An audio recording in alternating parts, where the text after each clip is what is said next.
যোগাযোগ করে তাদের দেশের মেহমান তাদের দেশে আমি পাঠিয়ে দিব, আমার দেশে রাখবো না। কিন্তু কিছু রাখার দরকার আছে, কারণ কিছু মনে করেন দেশের কাজে রাখা দেবো, এগুলো আমি নেক্সট টাইমে খাইয়ে নিব। হ্যাঁ, এগুলো নেক্সট টাইমে আমি খাইয়ে নিব। এগুলো খেতে খুবই সুস্বাদু, জানেন না কিন্তু সুন্দর মতো দেখে নেন। এই পোকাগুলা দেখে নেন, পোকাগুলা কিন্তু দেখতে খুব সুন্দর।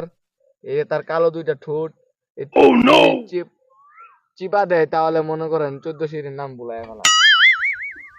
খুবই বিষাক্ত জিনিস, এগুলা চিমড়া খেলে খুবই ব্যথা করে। কি বলবো আর, এগুলো আমি আফ্রিকা পাঠাই দেবো, তাদের দেশের সম্পদ তাদের দেশে পাঠাই দেবো। ওই দেশের সরকারের সাথে আমি কথা বলে এগুলো আমি পাঠানোর ব্যবস্থা করতেছি। সবগুলা পাঠাইতাম না, কিছু হইলো রাখা দেন।